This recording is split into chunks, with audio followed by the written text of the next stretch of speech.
बिहार के लिए आज सियासत का सुपर शनिवार है।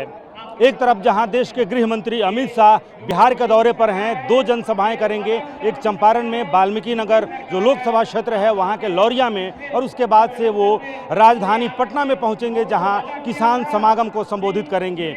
लेकिन इस वक्त बिहार का महागठबंधन जो बिहार की सत्ता पर काबिज है वो पूर्णिया के उसी रंगभूमि मैदान में एक महारैली करने जा रही है, जिस मैदान में दिसंबर के महीने में केंद्रीय गृह मंत्री अमित शाह एक बड़ी जनसभा को संबोधित कर चुके हैं, एक बड़ी रैली कर चुके हैं। और उसी रंगभूमि मैदान में आज नीतीश कुमार और तेजस्वी यादव अपने मिशन 2024 की शुरुआत कर रहे हैं, जहां 23 दिसंबर को अमित शाह बिगुल फूंक चुके हैं। अगर आप देखें 11 बजे से रैली शुरू होने वाली थी, 12 बज चुके हैं लगभग, और 12 बजे अगर मंच की स्थिति आप दिखलाएं तो यहाँ पर नीतीश कुमार मंत्रिमंडल का लगभग आधा दर्जन मंत्री मंच पर मौजूद देखेंगे। हालांकि नीतीश कुमार तेजस्वी यादव इस वक्त मंच पर नहीं पहुंचे हैं, लेकिन उनके मंत्रिमंडल के कई सहयोगी, उनकी पार्टी के जेडीयू के जो प्रदेश अध्यक्ष हैं वो पहुंचे हुए हैं। श्याम रजक, उदय नारायण चौधरी, जो तमाम बड़े नेता हैं वो वहाँ पर पहुँच गए हैं। एक बार हम आपको मैदान जो रंगभूमि मैदान है, क्योंकि किसी भी रैली की सफलता का आकलन वहाँ पर जुटने वाली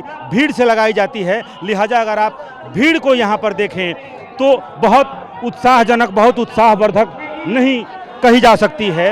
ये रंगभूमि मैदान है जो दिसंबर के महीने में 23 दिसंबर को खचाखच भरा हुआ। हालांकि 12 बज रहे हैं, तेजस्वी यादव, नीतीश कुमार यहाँ पे नहीं पहुँचे, उनके आने के बाद भीड़ हो सकता है बढ़े, लेकिन भीड़ इसलिए क्योंकि किसी भी रैली की सफलता का आकलन भीड़ से ही किया जा सकता है। इस वक्त आप अगर देखें तो ये रंगभूमि मैदान है, यहाँ पर हिंदुस्तानी अवाम मोर्चा का झंडा लिए महिलाएं मोर्चा संभाली हुई हैं, लेकिन बाकी के का ये जो मैदान है पीछे आप अगर आप देखें तो ये बहुत उत्साहजनक इस वक्त नज़र नहीं आ रहा है। लेकिन जो मुझे नज़र आ रहा है वो ये कि तेजस्वी यादव के बड़े बड़े कटआउट्स लगाए गए हैं। माना तो ये जा रहा था कि ये नीतीश कुमार की प्रोजेक्शन रैली है। नीतीश कुमार भले ही खुद को कहते हैं कि वो प्रधानमंत्री के ना तो उम्मीदवार हैं ना ही दावेदार हैं, लेकिन ये माना जा रहा था कि आज के इस मैदान से, आज की इस रैली से नीतीश कुमार को प्रधानमंत्री पद के उम्मीदवार दावेदार के रूप में प्रोजेक्ट किया जाएगा। लेकिन जो प्रोजेक्शन इस मैदान में दिख रहा है, बड़े बड़े कटआउट्स तेजस्वी यादव के 1, 2, 3 और 4, ये जो मैदान है इसमें बड़े बड़े कटआउट्स हमारे सामने अगर आप देखें तो बीच में लालू प्रसाद यादव, और लालू प्रसाद यादव के दाहिने 3 बड़े कटआउट्स तेजस्वी यादव के, उसके दूसरी तरफ भी 2 बड़े कटआउट्स तेजस्वी यादव के।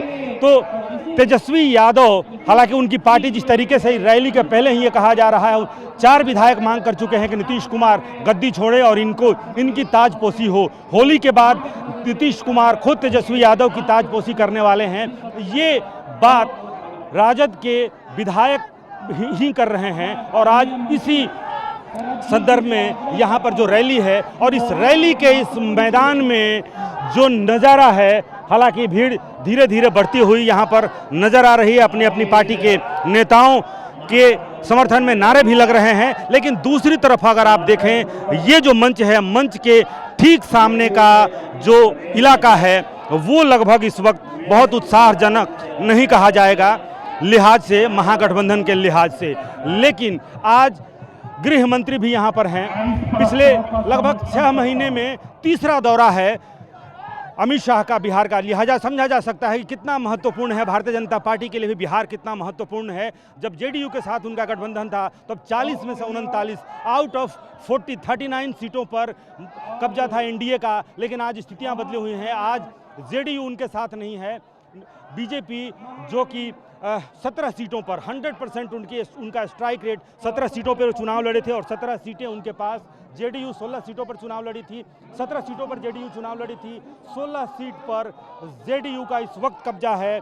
लेकिन ये इलाका बहुत महत्वपूर्ण अल्पसंख्यक बहुल इलाका है। ये जो सीमांचल का इलाका है, ये महागठबंधन के लिए जितना महत्वपूर्ण है उतना ही भारतीय जनता पार्टी यहाँ पोलराइजेशन की कोशिश भी करती रही है। लेकिन दूसरी तरफ अगर विधानसभा चुनाव में देखें तो तेजस्वी यादव इसी इलाके की वजह से मुख्यमंत्री बनते बनते रह गए थे। इस इलाके की 5 सीटें एआईएमआईएम ने जीती थी, तो 5 सीटें एआईएमआईएम की वजह से तेजस्वी यादव हार गए थे, लिहाजा वो बिहार के मुख्यमंत्री नहीं बन पाए थे। और आज जब मिशन 2024 की शुरुआत हुई है तो इसी इलाके को चुना गया है जहां पर आज महागठबंधन अपने मिशन 2024 की शुरुआत कर रहा है। और महागठबंधन के लिए मिशन 2024 महत्वपूर्ण इसलिए क्योंकि तेजस्वी यादव के साथ साथ नीतीश कुमार ये ऐलान कर चुके हैं कि वो विपक्षी एकजुटता चाहते हैं और नेतृत्व कौन करेगा वो फैसला कर चुके हैं। कांग्रेस को सिर्फ फैसला करना है, लेकिन कांग्रेस कितनी असहज होगी। आज तमाम पार्टियों के बड़े बड़े चेहरे आप देख सकते हैं, उनके नेताओं के